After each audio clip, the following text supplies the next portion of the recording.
Assalamualaikum warahmatullahi wabarakatuh. Bapak Ibu Permisa sekalian, kali ini kita akan melakukan wawancara dengan Bapak Kepala Sekolah, Bapak Fatur Roji, SPD MKOM, yang mana kita akan membahas bagaimana cara mengambil suatu keputusan, apalagi untuk masalah-masalah yang berkaitan dengan D5 etika. Bapak Fatur Roji, selamat pagi. Selamat pagi, Pak Rois. Baik. Terima kasih atas waktunya. Ya, sama-sama, Pak. Nah, ini ada beberapa pertanyaan yang ingin saya ajukan kepada panjenengan. Yang pertama itu adalah, selama ini bagaimana Bapak dapat mengidentifikasi kasus-kasus yang merupakan dilema etika atau bujukan moral? Oh, gitu nggih. Yeah. Ini terlebih dahulu saya mohon maaf ini karena istilah ini kan istilah dilema etika dan apa tadi? Bujukan moral. Ini adalah istilah baru yang saya ketahui. Yeah. Selama ini kan saya belum pernah ikut kegiatan pelatihan guru penggerak. Yeah. Saya dulu ikut pelatihan-pelatihan tapi belum ada istilah ini. Ini maksudnya apa, Pak? Yang dilema kalau etika dilema etika di sini kan maksudnya kalau kita dihadapkan suatu kasus, itu kan kadang-kadang berbenturan dengan hal yang sama-sama baik. Entah itu kita memilih apakah cenderung ke keadilan ataukah ke belas kasihan. Misalnya ada suatu masalah kita ingin menaikkan suatu siswa, tetapi terkendala misalnya banyaknya terlalu alfa atau bagaimana. Nah, seperti itu kan kita kan berbenturan apakah kita harus menaikkan ataukah tidak. Itu kan benturan. Misalnya kalau menaikkan itu kan berarti kan kita mengutamakan belas kasihan. Kalau misalnya keadilan kan supaya nanti anak-anak atau siswa yang lain itu tidak iri, ngoten niku. Nah, itu contoh yang dilema etika. Kalau bujukan moral itu adalah yang memang sudah benar, sudah jelas benar atau salahnya. Kalau misalnya menemukan suatu kasus pembulian, itu kan termasuk bujukan moral. Oh, gitu. gitu. Ya, seperti itu. Ini kan sudah tahu cara membedakan. Ya, cara membedakannya jadi kan cara membedakannya ya pertama kita menganalisis dulu permasalahannya apa, kemudian akar masalahnya apa gitu. Kemudian setelah ketemu permasalahan dan akar masalahnya, kita cross check dengan regulasi atau mungkin juga ketentuan-ketentuan yang ada, regulasi, tata tertib, ketentuan atau mungkin perundang-undangan yang ada, atau juga mungkin nilai etika moral yang berlaku di organisasi tersebut. Gitu. Jadi rujukannya peraturan perundang-undangan, kemudian aturan, tata tertib, dan yang paling bawah itu nilai etika moral, nilai bersama dari organisasi tersebut.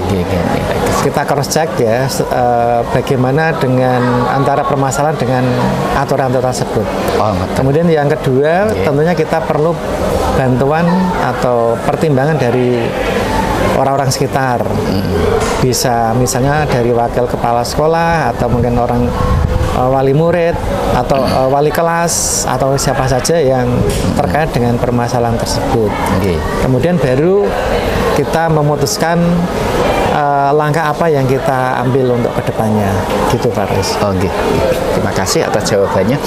Nah, selama ini bagaimana Bapak menjalankan pengambilan keputusan di sekolah Bapak, terutama untuk kasus-kasus di mana ada dua kepentingan yang sama-sama benar?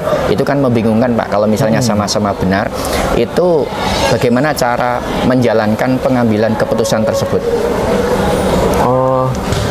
Tentunya tadi mempertimbangkan aturan-aturan yang ada tadi ya, aturan perundang-undangan atau mungkin nilai-nilai etika, nilai moral dari organisasi.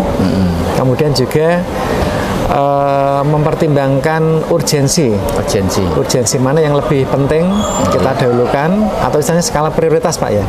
Skala prioritasnya. Yang penting kita dahulukan yang mungkin prioritasnya atau urgensinya tidak begitu mendesak, itu kita bisa taruh di target berikutnya. Gitu.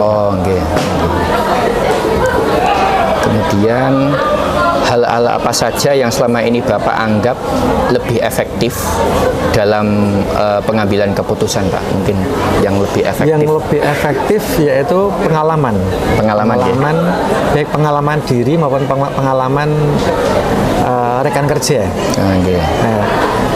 Biasanya saya itu terkadang ngobrol dengan teman, diskusi dengan kepala sekolah yang lain.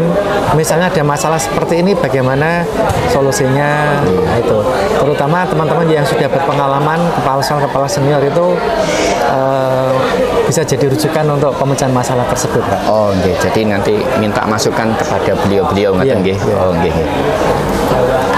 Nah, hal-hal apa saja yang selama ini merupakan tantangan dalam pengambilan keputusan? Kan kadang-kadang kan ada berbenturan mungkin dengan kepentingan yang lain, ya itu. Mungkin tantangannya apa, Pak? Yang jadi tantangan ya terkadang ada beberapa pihak yang ingin memaksakan keinginannya, memaksakan kehendaknya, di mana terdapat apa ya? Terdapat dorongan atau apa ya, paksaan-paksaan gitu ya, yang memaksa. Mungkin ada kepentingan pribadi yang mungkin berbenturan kalih keputusan betul. jenengan kan biasanya. Tapi kita perlu menyadari bahwa yang namanya manusia kan punya pikiran yang berbeda-beda, punya keinginan yang berbeda-beda.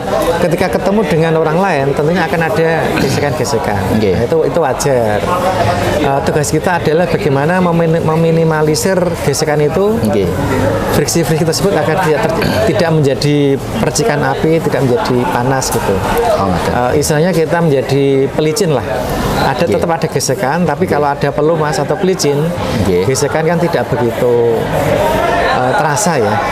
Gesekan akan terasa lancar atau terasa mulus lah. Bisa dicontohkan, Pak? Maksudnya tadi kok pelicin kata niku? Kita selaku pimpinan tidak harus menang-menangan. Menang-menangan ya. Misalnya ada dua teman yang punya ide yang berbeda-beda, kita bisa menengahi lah, menengahi. Kepala sekolah itu menengahi biar kedua keinginan itu bisa tercapai.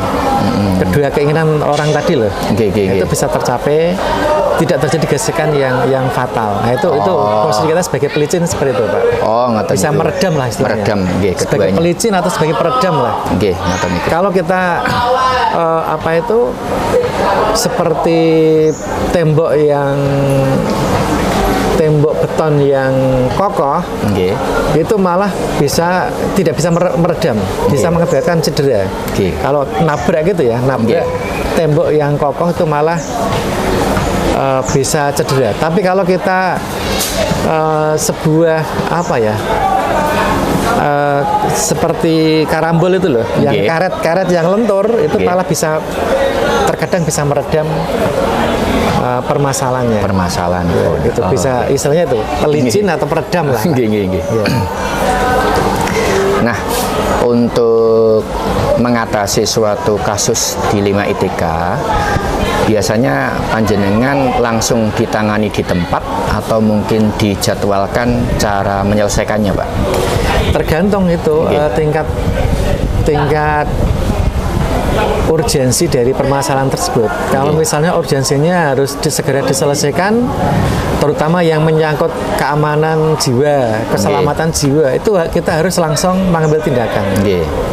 Itu harus segera mengambil tindakan, terutama yang mengancam jiwa, keamanan jiwa manusia, keamanan sekolah, itu harus kita mengambil tindakan secepatnya. Tapi kalau misalnya permasalahannya urgensinya tidak begitu mendesak, kita bisa mengajak pertimbangan dulu dari beberapa pihak yang terkait gitu, Pak. Seperti misalnya masalah ingin menaikkan siswa yang bersangkutan, tetapi mungkin berbulan-bulan misalnya tidak masuk, misalnya kan karena ada suatu alasan, misalnya mungkin menunggu orang tua yang sakit atau bagaimana, mungkin panjenengan biasanya memutuskannya bagaimana, Pak? Kita kan ada SOP ya, ada standar operasional prosedur. Misalnya ada anak berapa kali itu kita undang orang tuanya dulu, pembinaan dulu, dekat dengan orang tua. Kalau kok masih terjadi lagi, kita tingkatkan lagi, misalnya membuat surat pernyataan atau bagaimana. Tapi ini kalau misalnya kondisinya anak memang terpaksa tidak hadir karena menjaga orang tua, tentunya kita ada kebijakan lain lah, Pak. Ada kebijakan lain bahwa anak tersebut itu tidak hadir karena menjaga orang tua yang sedang terpaksa sakit, ya, menjaga orang tua yang sedang sakit. Dan nanti misalnya Pak anak itu sudah selesai dengan urusannya dan anak memang benar-benar siap untuk pelajaran kembali, kita terima itu. Tetap kita terima ya. Kita terima gitu. Adakah faktor-faktor yang selama ini mempermudah atau membantu Bapak di dalam pengambilan keputusan, khususnya yang bentuk dilema etika, Bapak? Yang membantu tentunya ya yang mempermudah itu pengalaman tentunya, ya, pengalaman. Kemudian rekan-rekan sama kepala sekolah atau rekan sejawat istilahnya yang punya pengalaman juga. Kemudian yang membantu juga mungkin orang-orang sekitar saya, wakil kepala sekolah atau mungkin wali kelas yang terkait dengan permasalahan tersebut, Pak. Oh, betul. Dari semua hal yang telah panjenengan sampaikan, mungkin ada pembelajaran apa yang bisa Bapak petik dari pengalaman Bapak selama pengambilan keputusan, Pak? Pembelajaran ya? Oke, mungkin ada hal yang... Oh iya, ini kalau saya itu pembelajaran yang ilmu titan ya istilahnya. Terkadang permasalahan itu tidak bisa kita selesaikan, bisa selesai dengan sendirinya. Terkadang ini loh ya. Contohnya ini kenapa, Pak? Ya itu tadi karena ada ego dari beberapa pihak yang saling ingin mengegulkan keinginannya. Tapi jangan kita biarkan saja, lama-lama nanti mereka kendor sendiri. Lama-lama mereka sudah melupakan keinginan mereka. Terkadang seperti itu. Nah, itu perilaku manusia ya. Bijarke nanti selesai dengan sendirinya. Terkadang seperti itu tuh, Pak. Mungkin ada suatu pengalaman kasus, Pak, yang panjenengan begitu berat di dalam mengambil keputusan, mungkin bisa dibagikan pengalaman panjenengan, Pak, kasus nopo yang pernah. Kalau yang berat apa ya? Yang berat itu Mas, terkait mutasi guru itu ya. Ketika saya di sekolah saya sebelumnya itu ada guru yang memang kondisi keluarganya itu memprihatinkan. Rumahnya jauh ya. Dia kerjanya juga jauh. Jauh dari tempat tinggalnya. Suaminya juga kerjanya jauh juga.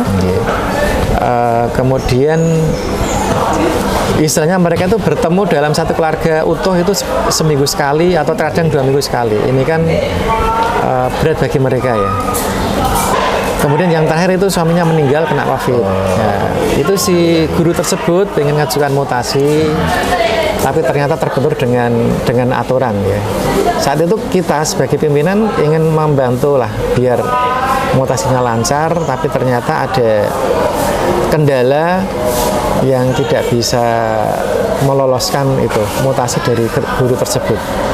Tapi alhamdulillah di periode berikutnya kan ada P3K dan lain-lain ya, sehingga ada guru pengganti dan guru tersebut bisa pindah meskipun kepala saya bukan saya lagi. Tapi paling tidak itu adalah dilema yang berat yang pernah saya alami ya. Pengen membantu tapi ternyata terbentur dengan aturan. Gitu.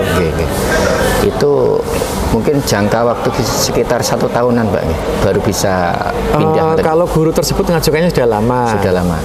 Terus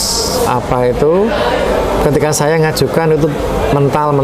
Kemudian setelah saya pindah ke sini, ternyata ada kebijakan dari provinsi bahwa ada kemudahan dan juga ada itu drop-dropan P3K sehingga bisa memperlancar mutasi guru tersebut. Ada kesempatan Iya, ada kesempatan. Alhamdulillah ada kesempatan.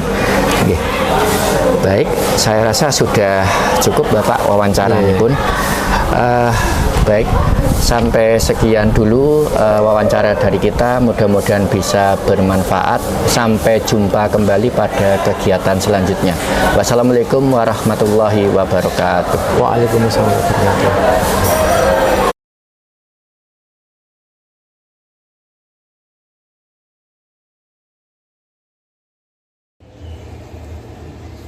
Assalamualaikum warahmatullahi wabarakatuh.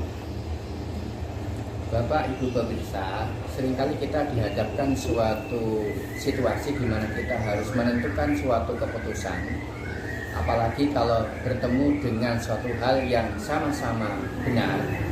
Nah, kali ini kita coba untuk memperdalam hal tersebut dengan cara berbincang-bincang dengan kepala sekolah.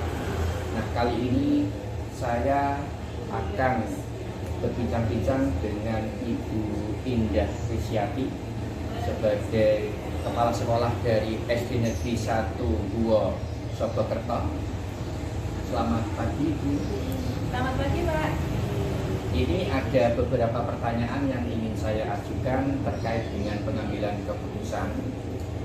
Yang pertama, selama ini bagaimana Ibu dapat mengidentifikasi kasus-kasus yang merupakan dilema etika ataukah rujukan moral?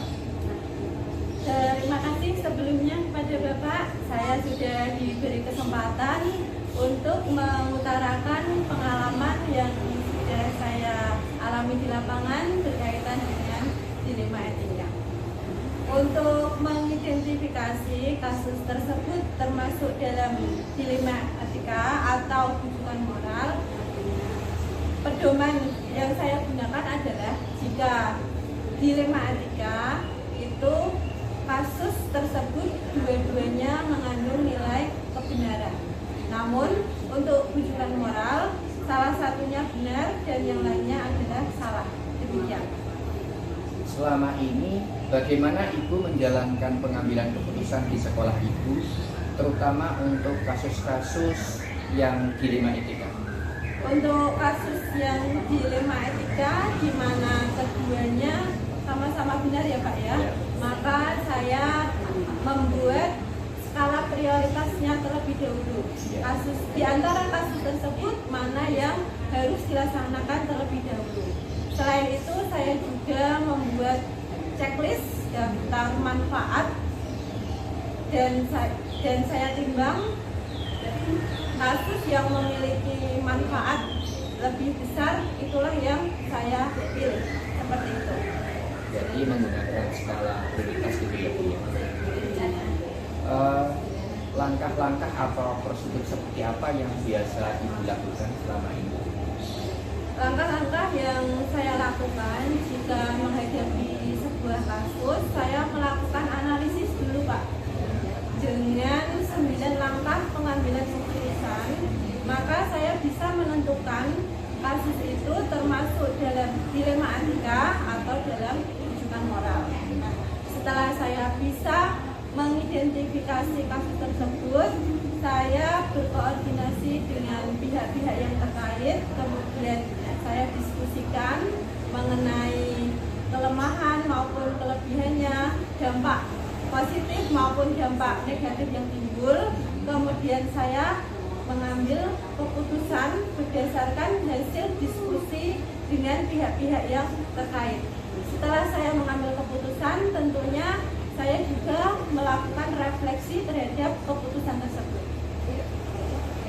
Hal-hal apa saja yang selama ini Ibu anggap efektif dalam pengambilan keputusan, terutama pada kasus dilema etika? Selama ini yang saya anggap efektif seperti tadi yang sudah saya jelaskan, yaitu dengan membuat skala prioritas, kemudian saya membuat checklist daftar manfaat maupun kelemahan dari kasus-kasus tersebut. Setelah saya pertimbangkan dua-duanya, maka saya dapat mengambil keputusan.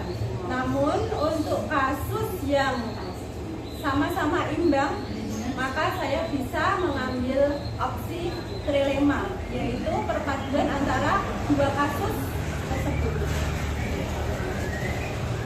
Hal-hal apa saja yang selama ini yang merupakan tantangan dalam pengambilan keputusan pada kasus-kasus dilema etika? Tantangan yang saya hadapi itu berupa ketidaksesuaian antara aturan yang berlaku dengan kondisi real di lapangan, Pak. Seperti contohnya seperti ini. Berdasarkan aturan atau kesepakatan yang sudah disepakati, seseorang itu melanggar. Namun kita tidak bisa langsung memutuskan saat itu juga. kita harus melakukan analisis dulu apa sebab dia melanggar. Kemudian kita tidak hanya berdasarkan aturan saja, kita pertimbangkan hal lain seperti rasa kemanusiaan, rasa kasihan, seperti itu. Jadi kita ada dua pertimbangan yang dijadikan pedoman, seperti itu. Tatkala mendapatkan suatu kasus kemudian mengambil suatu keputusan, apakah penyelesaiannya nanti dijadwalkan atau mungkin nanti ditindak saat itu juga? Untuk jadwal khusus tidak ada, namun kondisional saja sesuai kasus yang muncul. Misalnya kasus tersebut bisa diselesaikan saat itu juga, maka keputusan bisa diambil saat itu juga. Namun jika kasusnya lebih berat atau menyangkut lebih banyak orang, maka dibutuhkan koordinasi, diskusi dengan pihak-pihak yang terkait terlebih dahulu. Adakah seseorang atau faktor-faktor apa yang selama ini mempermudah atau membantu Ibu dalam pengambilan keputusan? Ada, dan yang pasti adalah dewan guru di sekolah saya yang bisa saya mintai pertimbangan dalam mengambil keputusan. Karena kalau melibatkan banyak orang, maka sudut pandang akan lebih luas lagi, sehingga keputusan yang diambil saya rasa akan lebih tepat. Ya. Dari semua hal yang telah Ibu sampaikan, mungkin ada pembelajaran yang bisa Ibu petik. Pembelajaran yang bisa saya petik adalah untuk menghadapi beberapa kasus, kita tidak hanya berpedoman pada aturan atau kesepakatan yang berlaku saja, namun kita harus mempertimbangkan sisi-sisi lain seperti kemanusiaan, rasa kasihan, atau pertimbangan-pertimbangan yang lain, sehingga keputusan yang kita ambil tersebut memiliki dampak negatif yang seminimal mungkin. Seperti itu, Pak. Baik, saya rasa cukup pembicaraan kita kali ini. Terima kasih Bu Indah telah membagi wawasannya dari banyak hal yang bisa saya tangkap di sini.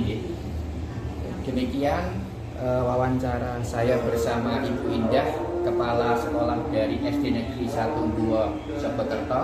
Mudah-mudahan bermanfaat. Sampai jumpa kembali pada kegiatan selanjutnya.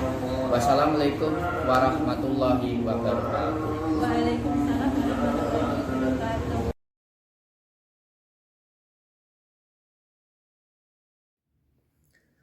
Pada wawancara pertama, Bapak Kepala Sekolah memiliki pendekatan yang matang dalam menghadapi dilema etika di sekolah. Beliau selalu berusaha menganalisis masalah secara mendalam, memahami akar permasalahan, dan mempertimbangkan peraturan, perundang-undangan, serta nilai-nilai etika dalam setiap keputusan. Beliau senantiasa berkonsultasi dengan berbagai pihak seperti wakil kepala sekolah, guru, dan orang tua murid. Beliau juga memprioritaskan kepentingan bersama dengan mencari solusi yang adil dan menguntungkan semua pihak. Paling efektif dalam pengambilan keputusan bagi beliau adalah belajar dari pengalaman, baik dari pengalaman pribadi maupun rekan sejawat sesama kepala sekolah. Namun, apabila kita bandingkan dengan pengetahuan tentang 4 paradigma, 3 prinsip, dan 9 langkah pengujian, beliau tidak begitu mengetahuinya, serta tidak sadar selama menjadi kepala sekolah, beliau sering menemui kasus dilema etika, seperti kenaikan kelas bagi siswa bermasalah. Hal ini adanya pertentangan nilai antara keadilan dan belas kasihan. Prinsip yang dipegang oleh kepala sekolah adalah prinsip berbasis rasa peduli. Ini terlihat ketika beliau memikirkan keinginan guru untuk mutasi, meskipun secara aturan tidak bisa dilakukan. Terlihat pula ketika menerima kembali siswa yang sudah lama tidak masuk dikarenakan menunggui orang tua yang sakit. Pada 9 langkah pengujian, tidak semua dijalankan, misalnya mengenai nilai-nilai yang sering bertentangan. Hal ini tidak dilakukan. Namun dari 9 langkah ada hal yang dijalankan, di antaranya menentukan siapa yang terlibat, mengumpulkan fakta, pengujian melalui uji panutan, prinsip resolusi, dan dalam membuat keputusan.